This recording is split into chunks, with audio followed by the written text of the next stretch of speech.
Hello everyone, I am very glad that you're joining this story. Subscribe, like and comment. Enjoy the story, smile more often. Graduation day. It was the milestone I'd been dreaming about for years. As the first person in my family to attend college, the moment was supposed to represent everything I'd worked for. Late-night study sessions, juggling part-time jobs, and endless self-doubt. All of it was about to pay off as I walked across that stage to receive my diploma. For once, it felt like I had something worth celebrating.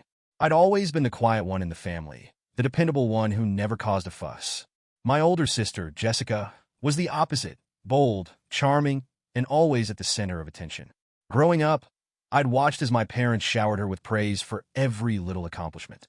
It didn't matter if it was a school play or a new promotion. Jessica's victories were treated like family holidays. Mine, on the other hand, barely a passing mention. But this time was different. College wasn't just a victory, it was proof. Proof that I could carve out a life for myself on my own terms, no matter how overshadowed I'd felt. And for once, I thought maybe, just maybe, my family would see it too. In the weeks leading up to the ceremony, the excitement started to build. My professors were thrilled, my friends were planning a post-graduation party, and even my parents seemed proud. "I've already picked out what I'm wearing for your big day," Mom said over the phone one evening. "Your dad and I can't wait to see you up there." Hearing that filled me with a warmth I hadn't felt in years. Maybe this was the moment everything would change. A few days later, I stopped by my parents' house to drop off my cap and gown for safekeeping. Jessica was there too, lounging on the couch with one hand resting on her very obvious baby bump. "Oh, Nat," she said as I walked in. "Perfect timing. I was just telling Mom about the baby shower. It's going to be amazing." "Baby shower?" I asked, raising an eyebrow. "Yeah, I've been planning it for weeks," she said, flipping her hair over her shoulder. "We've rented a venue, ordered catering, and there's even going to be a mimosa bar." "Isn't that fun?" "That sounds great," I said cautiously. "But when is it?" Jessica glanced at Mom, then back at me. "Oh, we're still finalizing the details. But don't worry, you'll love it." Something about the way she said it didn't sit right with me, but I brushed it off. Surely, Jessica wouldn't schedule her shower on the same day as my graduation. That would be ridiculous. The next week, an envelope arrived in the mail. I recognized Jessica's loopy handwriting on the front, and my stomach sank before I even opened it. Inside was a pastel pink invitation adorned with baby bottles and balloons. "Please join us to celebrate Jessica and baby-to-be. Date, Saturday, May 14th. Time, 11 a.m. Location, Sunny Meadow Event Hall." I froze, reading the date again and again. May 14th, the same day as my graduation. I immediately called my mom, hoping this was some kind of mistake. "Mom, did you see the date for Jessica's shower?" I asked, trying to keep my voice steady. "Yes, isn't it exciting?" she replied cheerfully. "No, it's not exciting," I said, the words catching in my throat. "That's the same day as my graduation." "Oh, honey, I'm sure Jessica didn't mean anything by it," Mom said dismissively. "She's just so busy with the baby. You know how stressful planning these things can be." "But my graduation has been on the calendar for months," I protested. "Why would she pick the same day?" "Let me talk to her," Mom said quickly, her tone already signaling that nothing would change. "I'm sure we can figure something out." When I hung up, a heavy weight settled in my chest. This was supposed to be my moment, a day to celebrate everything I'd accomplished. But now, it was being overshadowed by Jessica. Again, have you ever had a moment that was supposed to be yours, only to have it stolen by someone else? Let me know. Because for me, this was the beginning of a day I would never forget. The pink invitation sat on my kitchen counter like a ticking time bomb. Every time I glanced at it, my frustration bubbled up.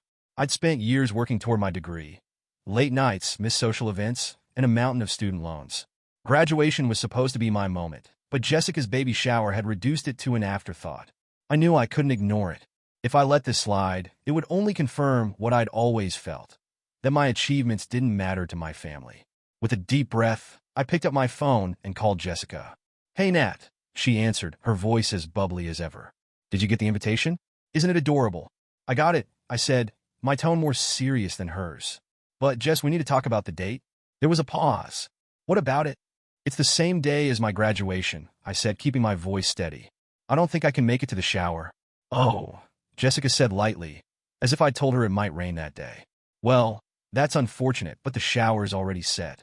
We've booked the venue and sent out the invites." I clenched my jaw. "Jessica, this isn't just some random Saturday. It's my graduation day. It's a huge milestone for me. I get that, she said, her tone dismissive. But graduations happen all the time. This is my baby shower. It's a once-in-a-lifetime event. Her words hit me like a slap. A once-in-a-lifetime event? I repeated, incredulous. Jessica, do you have any idea how hard I've worked for this? This is my first college degree, something no one else in our family has done. It's a big deal to me. Nat, you're being dramatic, she said with a laugh that made my blood boil. It's not like I'm doing this to hurt you. The date just worked for everyone else. You're the only one who has a conflict. I could feel my hands trembling. Jessica, this isn't just a conflict. You're asking me to choose between celebrating my own accomplishment and attending your shower. Do you really think that's fair? Fair? She snapped, her tone suddenly sharp.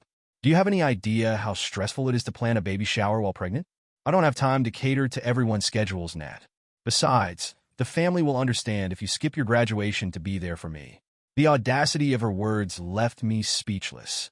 For years, I'd been the quiet one, the one who swallowed her feelings to keep the peace. But not this time. This isn't just about me skipping my graduation, I said, my voice trembling with a mix of anger and hurt. It's about you, once again, making everything about yourself. You've always been the center of attention, Jessica. And now you're doing it again, on a day that was supposed to be about me. Jessica sighed dramatically. Wow, Nat, I didn't realize you were keeping score. Maybe you should stop being so selfish for once. Selfish? I repeated, stunned. I'm selfish for wanting my family to support me on one of the biggest days of my life? Yes, she said flatly. Because this isn't just about you. It's about the baby. My baby. And if you can't see that, then maybe you need to reevaluate your priorities. I couldn't take it anymore. You know what, Jess? Fine. If my graduation doesn't matter to you, then maybe I don't need to be at your shower. She scoffed. Whatever, Nat. Do what you want. But don't expect anyone to feel sorry for you. With that, she hung up, leaving me staring at the phone in disbelief. I didn't know what else to do, so I called my parents. Surely, they'd understand how much this meant to me. Mom, have you seen the date for Jessica's baby shower? I asked, trying to keep my tone even. Yes, she said cautiously. It's the same day as my graduation, I said. I need you to talk to her. She needs to change it. Oh, honey, Mom said with a sigh. We can't ask Jessica to move the shower. She's pregnant, and this is her special time. You know how important this is to her, and my graduation isn't important? I shot back, the hurt bleeding into my voice. Of course it's important, Mom said quickly.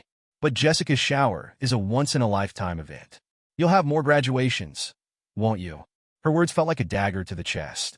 Mom, do you even hear yourself? I asked, my voice shaking. This isn't about logistics. This is about the fact that, once again, Jessica's feelings matter more than mine. That's not true, she said, but her tone lacked conviction. Then prove it, I said. Talk to her. Make her understand how unfair this is. Honey, we can't do that, she said softly. Jessica's under so much stress right now. We need to support her. And what about me? I asked, my throat tightening. Do I not deserve support too? There was a long silence before she finally spoke. We'll talk about it later, Nat. I have to go. When the call ended, I felt completely deflated. For years, I told myself that one day, my family would see me as more than just the background character in Jessica's life. But now I realize that day might never come. What do you do when the people who are supposed to support you the most make you feel invisible? Let me know, because for me, this was the moment I knew I had to choose myself, even if it meant standing alone. The week leading up to my graduation felt like a slow-motion train wreck. What should have been an exciting, joyful time was clouded by a sense of dread and frustration. My parents hadn't mentioned my graduation again, and Jessica had stayed silent, as if the scheduling conflict didn't exist. I held onto a sliver of hope that my family would come around, but with each passing day, that hope dimmed. I tried to focus on the positive. My professors were proud. My friends were planning a small celebration, and I'd even found a perfect dress to wear under my cap and gown. But every moment of excitement was followed by a wave of sadness. My own family didn't seem to care. One evening, I met up with Ava, my best friend, at her favorite coffee shop. Tell me you're still going to your graduation, Ava said, leaning across the table. I shrugged, avoiding her eyes. I don't know. What's the point if no one's there to celebrate with me?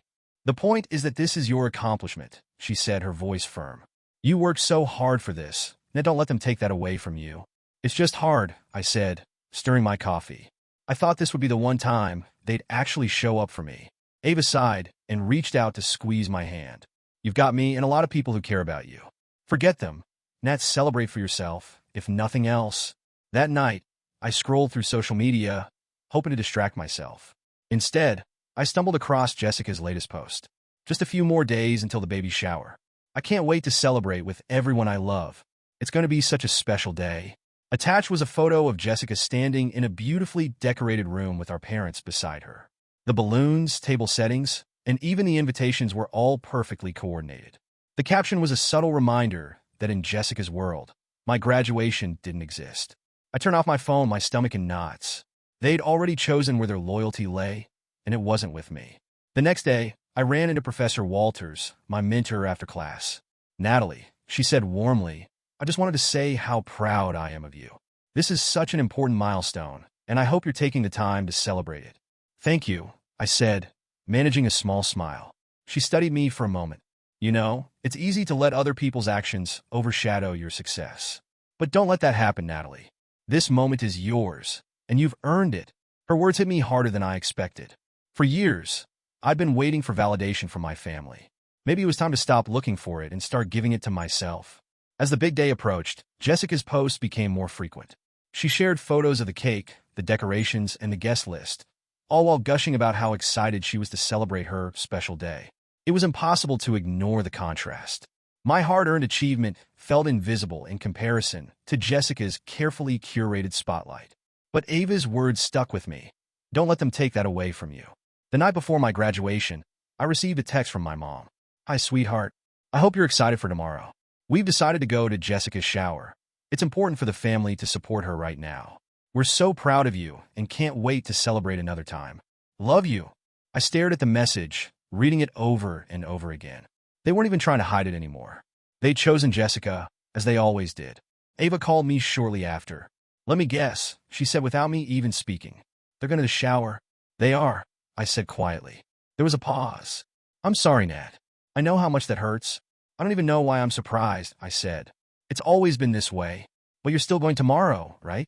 Ava asked, her voice firm. I don't know, I admitted. What's the point if they don't even care? The point is that you care, Ava said. This isn't about them, Nat. This is about you. You deserve to celebrate yourself, even if they won't. After the call, I sat in silence, turning Ava's words over in my mind. She was right.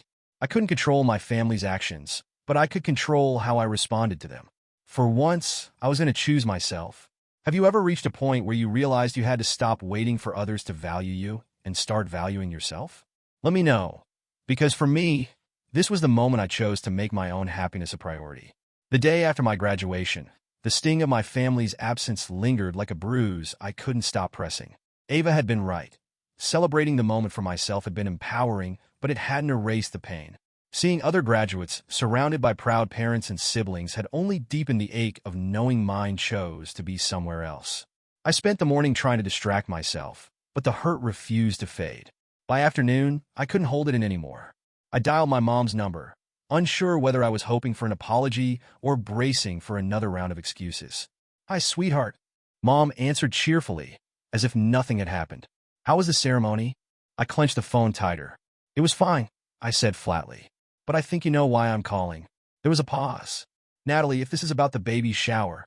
Of course it's about the baby shower, I interrupted. You skipped my graduation. Do you have any idea how much that hurt me? Mom sighed, her tone immediately shifting into defensiveness. Honey, we've already told you how proud we are of you. But Jessica needed us yesterday. She's pregnant. It's a once-in-a-lifetime event. A once-in-a-lifetime event? I repeated, incredulous. What about my graduation? That wasn't just some random milestone, Mom. Do you know how hard I worked to get there? Natalie, we're not saying your graduation wasn't important, she said, her voice clipped. But you'll have more graduations. Jessica's baby shower was a unique moment for the whole family to come together. I felt a flash of anger. You keep saying the whole family, but I wasn't there, was I? And why do you assume I'll have more graduations? This was the first major thing I've ever achieved, and you couldn't even show up for it. That's not fair, Mom said sharply. We've always supported you. No, you haven't, I shot back, my voice rising. You've supported Jessica. You've always supported Jessica. And yesterday was just another reminder that I don't matter to this family as much as she does.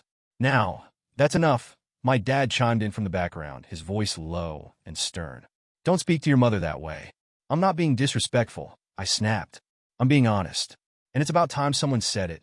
Before he could respond, Jessica's voice cut in. Oh my God, Natalie, she said, her tone dripping with exasperation. Are you seriously still whining about this?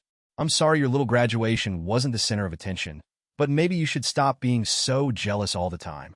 Jealous? I said, my voice shaking with disbelief.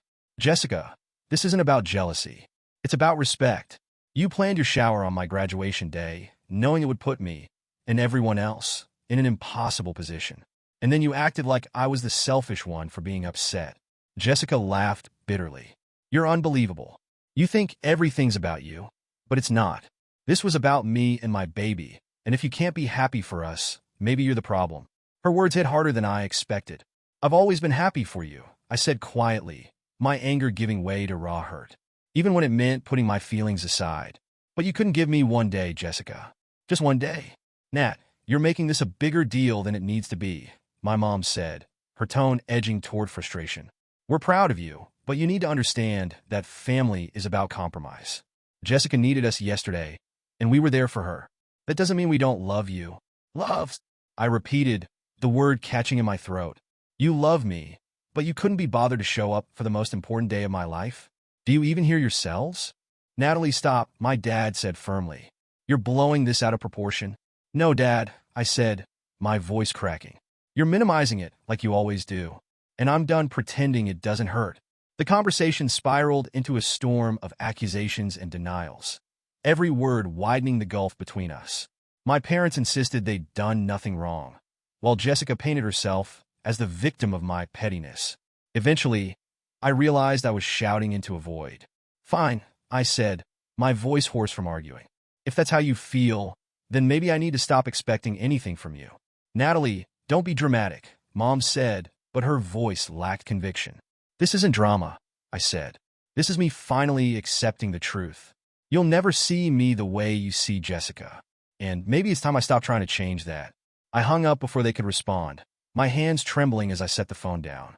For years, I'd held on to the hope that one day, my family would see me, really see me, for who I was and what I'd accomplished. But now, I knew better. What do you do when the people you love the most refuse to see your worth? Do you keep fighting for their approval? Or do you walk away to find peace? Let me know, because for me, this was the moment I realized that some battles aren't worth fighting anymore. The days after the fallout with my family were quieter than I expected, but the silence carried a strange kind of relief. I hadn't realized how much energy I'd spent trying to gain their approval until I stopped. At first, the quiet felt like an open wound. My phone didn't buzz with texts from my mom or calls from my dad. Jessica wasn't flooding the group chat with updates about her baby shower or her pregnancy. It was as if my absence had gone unnoticed, a painful confirmation of what I already knew. But with each passing day, the silence shifted. It stopped feeling like a void and started feeling like space to breathe, to think, to finally hear my own voice without theirs drowning it out. I threw myself into the things I'd been neglecting. Ava invited me to dinner with her and a few mutual friends, and for the first time in weeks, I laughed without hesitation. I reconnected with old classmates who were just as proud of my graduation as I was. I even joined a book club at the local library, something I'd always wanted to do, but never made time for. Slowly, I started finding pieces of myself that I didn't know I'd lost. One afternoon, I met with Professor Walters. She had always been more than a mentor. She was a guide, a cheerleader, and, in many ways, the parental figure I wished I'd had. Over coffee, I found myself spilling everything. The years of favoritism, the constant feeling of being second best, and the pain of having my family dismiss my graduation. I'm sorry if I'm oversharing, I said, wiping a stray tear. Natalie, she said gently, never apologize for sharing your truth. She paused, her expression thoughtful. You know, I see a lot of myself in you. I grew up in a family that didn't value me the way I deserved. It took me years to realize that their opinions didn't define my worth. How did you deal with it? I asked, leaning forward. I set boundaries, she said firmly. And I found my own family, people who respected me, supported me, and loved me for who I was. It wasn't easy, but it was worth it. And I know you could do the same. Her words stayed with me long after our conversation ended. That night, I searched online for therapists in my area. If I was going to set boundaries, I needed to figure out how to rebuild my sense of self first. The first few sessions were tough. Talking about my childhood felt like reopening old wounds, but my therapist helped me see the patterns I hadn't fully understood. It sounds like you've spent your whole life trying to earn love from people who were supposed to give it freely, she said during one session. But love isn't something you should have to earn. It's something you deserve, just for being you. Hearing those words was like a weight lifting off my shoulders. For the first time, I started to believe them. As the weeks went on, I began to change in small but significant ways. When my mom sent a casual text asking how I was, I didn't rush to reply. When Jessica posted yet another glowing update about her pregnancy, I didn't feel the familiar pang of inadequacy. Instead, I focused on the people and activities that brought me joy. For once, I was putting myself first. But just as I was settling into this new version of myself, Jessica found a way to pull me back in. One evening, my phone buzzed with a message from her. "Hey Nat, we're having a family barbecue next weekend. Everyone's going to be there, and it would mean a lot if you came. Let me know." I stared at the screen, my emotions a whirlwind. On the surface, the message seemed innocent, even kind, but I couldn't ignore the unease it stirred in me. Was this her way of extending an olive branch? Or was it another attempt to drag me back into a dynamic that had always left me feeling small? That night, I lay awake, thinking about Jessica's invitation. The old me would have gone without hesitation, desperate to prove that I could still be part of the family. But the person I was becoming, the person who had spent weeks rebuilding her confidence, wasn't sure she wanted to go at all. What do you do when the people who hurt you ask for another chance? Do you let them back in, or do you protect your newfound peace? Let me know, because for me, this invitation felt like a test of everything I'd worked so hard to rebuild. I spent the entire week leading up to the barbecue wrestling with whether I should go. On one hand, it felt like an opportunity to put all the tension behind us, to finally have the conversations my family and I had avoided for years. But on the other hand, I worried it would be more of the same. Jessica soaking up the spotlight, my parents excusing her behavior, and me leaving with that same hollow ache in my chest. In the end, I decided to go, not for them, but for myself. This time, I wasn't going to let them control the narrative. The day of the barbecue, I arrived later than usual, deliberately avoiding the rush of hugs and greetings I knew would be aimed at Jessica. When I walked into the backyard, the scene was exactly what I'd expected. Jessica perched in the center of the patio furniture, one hand on her baby bump, while my parents hovered nearby, laughing at something she'd said. "Natalie," my mom called out, her face lighting up. "You made it." I forced a polite smile. "Hi, Mom." Jessica looked up, her smile plastered on like it had been painted there. Well, look who decided to join us." Her tone was casual, but the underlying jab was clear. "Of course I came," I said evenly. "I wanted to see everyone." "Everyone," she quipped, raising an eyebrow. "Or just me?" The air around us tensed, but I refused to take the bait. "Let's not make this about you, Jessica," I said, keeping my tone calm. "It's nice to see the whole family together." As the afternoon went on, I kept my distance from Jessica and my parents, instead focusing on catching up with cousins and extended family members. For a while, it almost felt normal, like the dynamics I'd spent weeks untangling didn't exist. But the illusion shattered when my mom pulled me aside.